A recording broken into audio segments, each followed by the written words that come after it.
Iron Man 2 from 2010. I'll watch it. This is the Joe watches a movie and then gives it a rating show.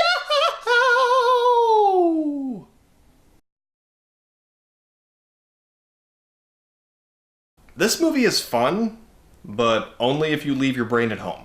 We finally have Iron Man 2, and it is much more fun than The Incredible Hulk. So they did that better. But honestly, it's only more fun because of one part, and you can probably guess it, it's because of Robert Downey Jr.'s performance as Tony Stark / Iron Man. Once again, he's amazing, and I'm probably going to be redundant and say that in every freaking review that he's in, but it's true. He is just born to play this part. But, once again, the supporting cast is good. We get Don Cheadle in this one, and I think he's a much better fit as Tony's best friend. I really like him in this, and I'm glad that it worked out that he would be this character from now on as Rhodey. Gwyneth Paltrow does her thing. She's fine. I personally believe her and Robert Downey Jr. have great chemistry together. Many people I don't think feel that way, but personally I do. I like them together and I care about their relationship.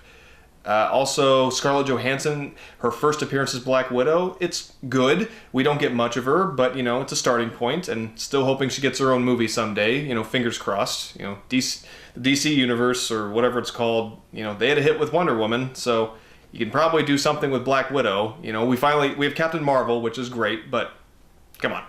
Black Widow was there first. Samuel L. Jackson plays Samuel L. Jackson, and I never tire of him, so that's fantastic. It's great to see more of him in one of these movies.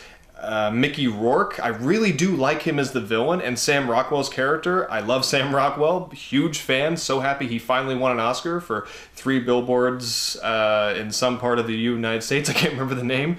A movie I'll hopefully do on here, you know, eventually. I'd love to rewatch it.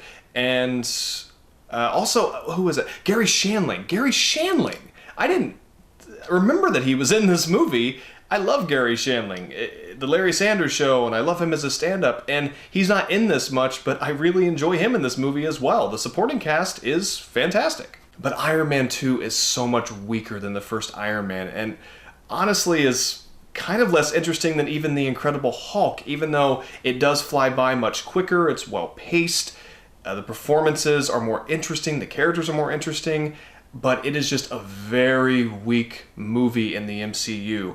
And the main reason is because of the script. It is not that good. The script is the biggest issue because everything else is pretty good. Like I said, the cast is fantastic. Jon Favreau's direction, once again, is good. I mean, everything just seems rushed, and I don't know, it just seems like the first one, even though they like kind of improv'd and ad-libbed a lot of the scenes and how they were going to make it, it just seemed a lot more well put together, and this one was just really rushed. Like, because it already been 2 years, we got to get something going. We got to get to the Avengers. You know, we have to get to the other movies like Thor and Captain America.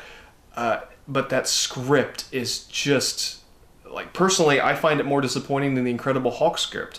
I mean, that was boring, and I would much rather have fun than boring. But between the two scripts, I think Incredible Hulk was more interesting.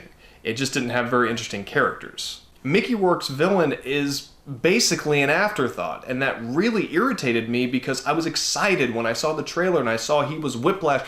I don't even think they call him Whiplash in the movie, and that's ridiculous, but his design, his backstory, everything is fantastic, and he's pushed aside for another character, and I like that character, but what a freaking waste. I want to see Iron Man and Whiplash. And it all leads to an ending where, like, Whiplash is taken out extremely easily. And to this day, it still really pisses me off. It just doesn't really mean anything in the grand scheme of things. It really doesn't. To the Iron Man story or to the entire MCU, it doesn't mean anything. It doesn't lead anywhere. And even scenes where it's like, oh wow, that's going to lead somewhere, it really doesn't. And by the time it wraps up, it feels like a waste of time, but a fun waste of time. And I can't say skip it, because it is fun, and I guess there are some things that come back later, maybe, but I don't know. I don't hate this. I don't like it. I rewatch it, and I can't help it because Robert Downey Jr.'s performance is just fun, and I watch it for him. And I just kind of take my brain and I put it away for the almost 2 hours of running time, and it's just kind of like a popcorn movie. You don't need to think, just enjoy it. It is fun, and that's because of RDJ as usual. And really, it's because of his performance that keeps us from being a complete disaster. So I give Iron Man 2 a Joe rating of 2.5 out of 5.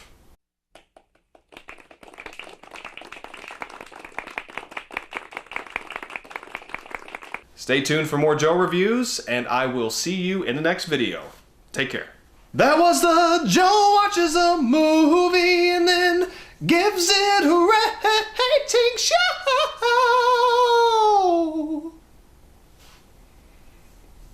Damn, I sing that good. Quiet on the set.